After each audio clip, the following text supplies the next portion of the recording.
Hello everyone, ఎలా ఉన్నారు? ఒకటి మీతో షేర్ చేసుకుందామని చెప్పేసి వచ్చాను. లైఫ్లో అప్స్ అండ్ డౌన్స్ అనేటివి కామన్. బట్ కాకపోతే కొన్ని డిస్ప్యూట్స్ అనేటివి చాలా కఠినంగా ఉంటాయి. దాన్ని ఫేస్ చేయాలంటే మన వల్ల కొన్నిసార్లు కంట్రోల్ అవ్వదు. ఏంటది? అదేంటంటే భయ, ఒక్కడిని కూడా నమ్మకూడదు. ఈ డిస్ప్యూట్స్ అనేటివి మన సొంతంగా వచ్చేటివి కొన్ని అయితే,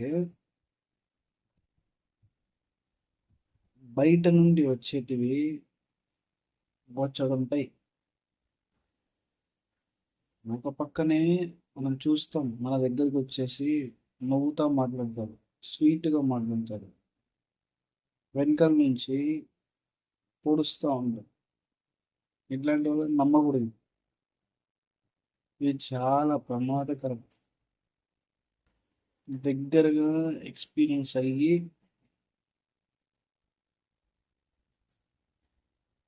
చెప్తున్నా. మనము నమ్మి ఏదో చెప్తే అది తీసుకొని పోయి వాళ్ళ దగ్గర ఎప్పుడెప్పుడు పెట్టాలా అనే మైండ్ సెట్తో ఉంటారు.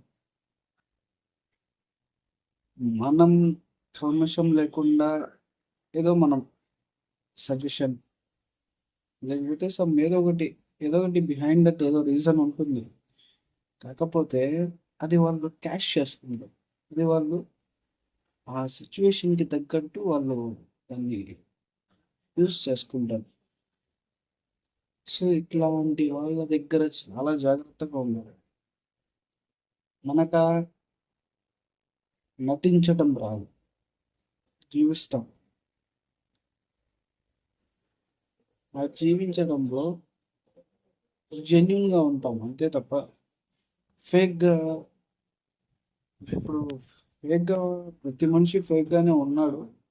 కాకపోతే మనము వేరే వాళ్ళతో మింగిల్ అయ్యేటప్పుడు ఏదైనా విషయం చెప్పేటప్పుడు అతను కరెక్ట్ పర్సనా కాదా అనేది మనం కన్సిడర్ చేసుకోవాలి. ఒకవేళ కరెక్ట్ పర్సన్ అయినా కూడా లిమిట్, ఆ లిమిట్ అనేది క్రాస్ అవ్వకూడదు. ఈరోజు మిత్రుడు రేపు శత్రువు,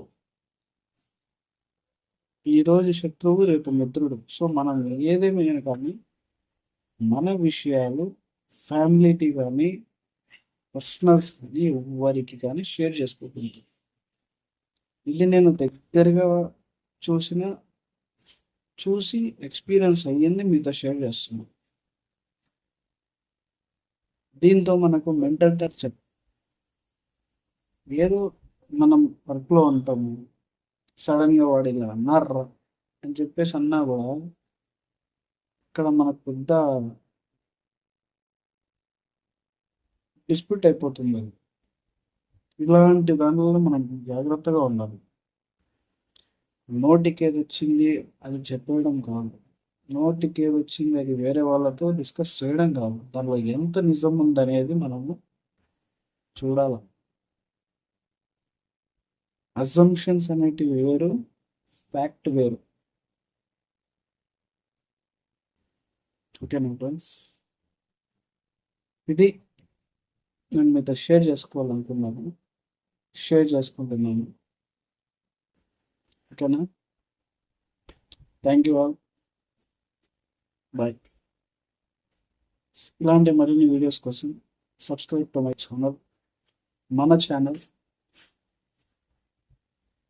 లైక్, షేర్, సబ్స్క్రైబ్.